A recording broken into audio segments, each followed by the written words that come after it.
Hey, everyone. It is Thursday, May 7th, 2020. My, oh my, oh my, oh my. This year is going by so fast. It's crazy. Um, anyway, for those of you that do not know, I am just a little over 8 weeks post-op from a double mastectomy with reconstruction. I am in the reconstruction phase still. Um, My final surgery will be June 8th for my exchange, which I'll be very, very thankful for. Anyway, I went back to work. I just want to get on here really fast. I went back to work this week, Monday, and I wanted to just talk about how it is to go back to work after fighting breast cancer and during a pandemic. Oh my gosh. Um, I know it was hard for all my coworkers when they actually had to go to the work from home because I'm hearing about it. Like everybody's adjusted now, thank goodness. But I know it was hard. So I'm having those same, like, nothing how it was for me to do my job is the same. And then on top of that, it's all virtual. So you have to, like, it's computer stuff. And I'm almost 50. And I know that don't matter, but I am not, I've never been tech savvy. So to say, okay, you're going to go back to work in a virtual world, oh my gosh, I'm laughing at it now, but Monday it wasn't so funny. Um, Plus, I'm going back c- since fighting breast cancer. I was diagnosed with breast cancer on February 14th while I was at work. Um, So of course I only worked 4 days after that diagnosis, and those 4 days that I worked, I was so sick. Um, I mean, I was very, very sick. I had shortness of breath. That last day, I started setting it up for somebody to come in and help me because I knew I wasn't going to make it. When I had the shortness of breath, I was just like I could barely get a sentence out. I was trying to answer a question for somebody, and like I was talking so slowly, it was hard to understand me.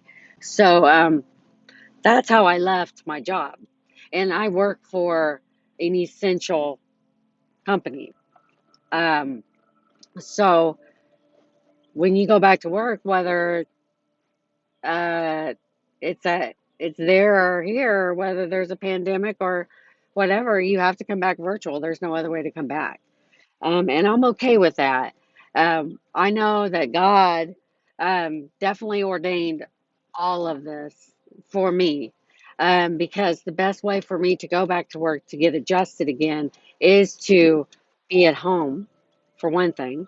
And as I told one of my coworkers yesterday or the day before, I said, the good thing about working from home, like if you want to cry, you can cry and nobody will see you. And then I said, and like if you got to go to the bathroom, you could cry back there and then come back and nobody will know you ever cried. So then my manager, she happened to be popping in as I was saying that on the video. She said, "What? Crying, crying." I said, "No, it's all good. It's just part of it." I was really overwhelmed on Monday. I mean, I literally was overwhelmed. I was just overwhelmed of going back to work on what am I going to say. I was overwhelmed about the computer stuff. Oh, and that didn't even like the I had IT at my house on Monday. So that's how everything went. If you get IT to come to your house during a pandemic, you probably need a little help when it comes to virtual stuff. But that's okay. God got me through. We got through. Um, The second day was much easier. Um, and I have a wonderful Matt. He's the one that has ran my team for me while I've been gone, and he has been a blessing. He's helping to transition me back into the world, um, virtual, since I don't know it that way. Um, Last night I did take an escalation. I conquered that I didn't have a fear about it. It was just everything's overwhelming. I was afraid it was going to be something is that's went on since I left and I didn't know about. Because when I take an escalation, I like to be the confident one. So last night there was something I was very confident about. So I was like, let me take it, and I'm glad I did. And um, God is showing me that not only is my job essential, but I'm essential. I'm essential to Him, for one thing. I'm essential in my family. I'm essential on my job. And that's why He put me in an essential job. And nobody knew at the time, almost 10 years ago, when I started with T Mobile, um, that any of this would be happening. We didn't know about, that there was going to be this pandemic.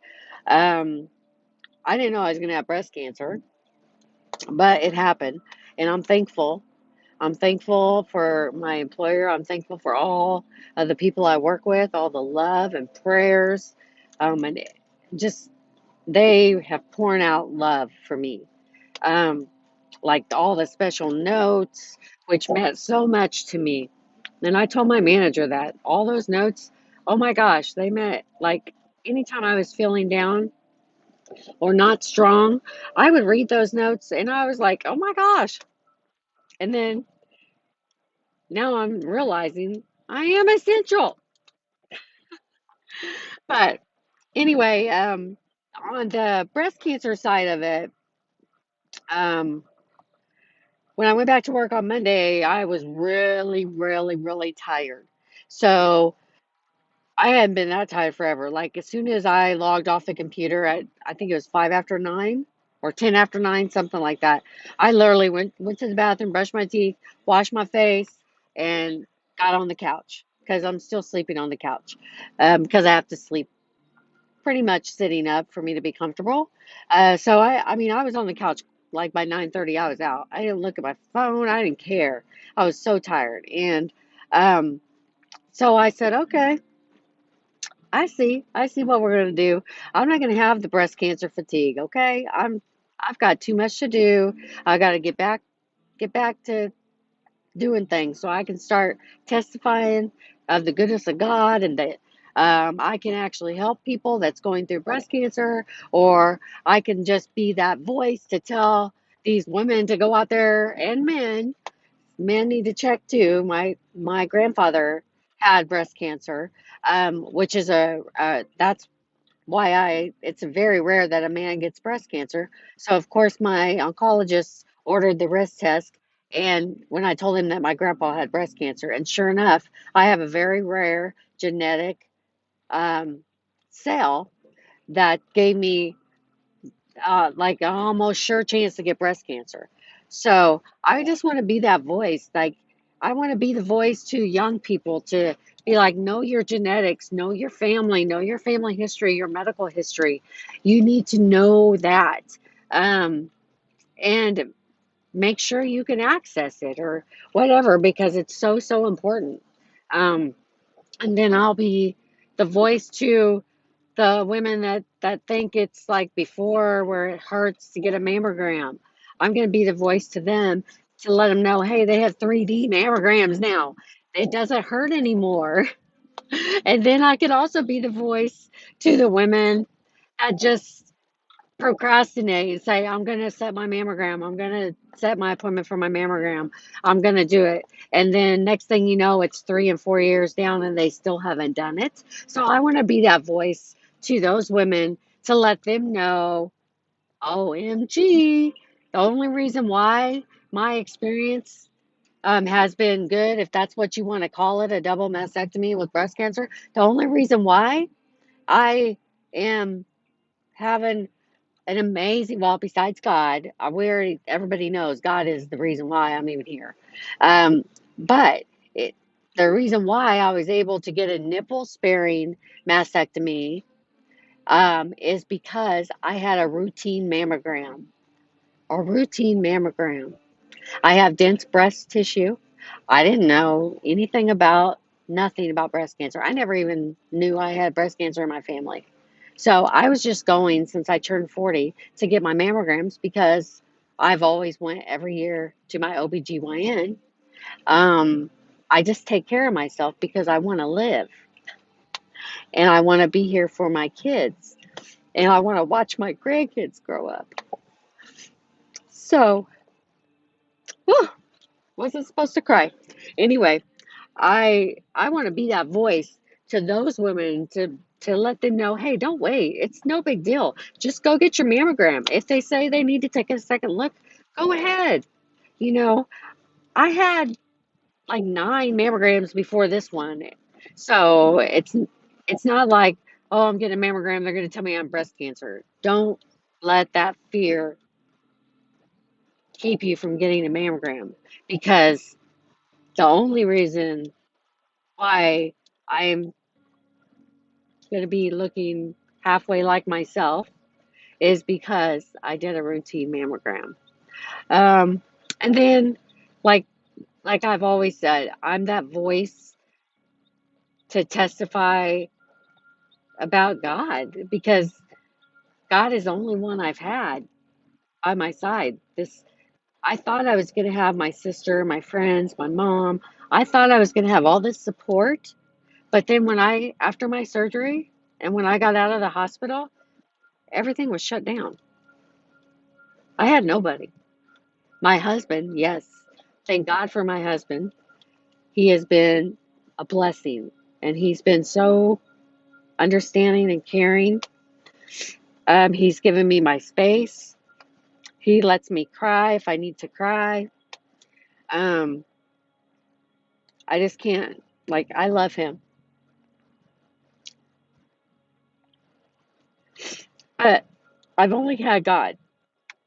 And I still, even though things are starting to open back up, I still know that all I need is God. I would have not ever gotten through this without God.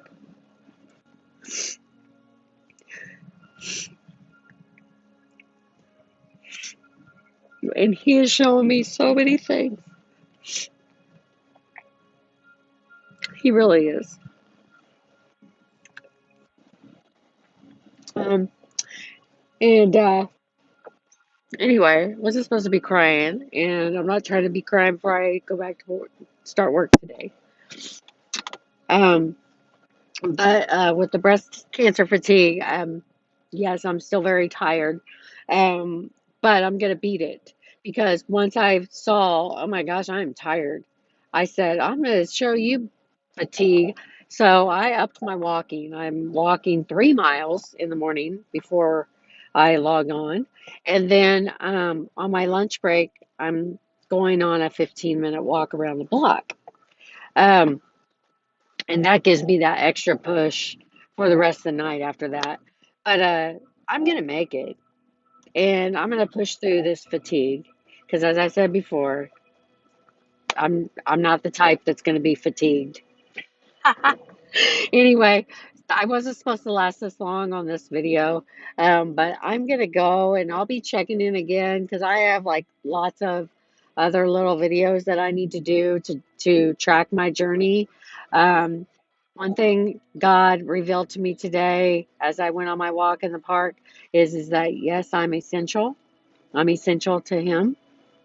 And He also revealed to me, keep sharing my story and keep doing my journey. And there's a reason for my journey being documented. And I was like, okay, God. So who knows? Maybe I'm supposed to be writing a book someday. Anyway, have a great Thursday. Love y'all. Bye bye.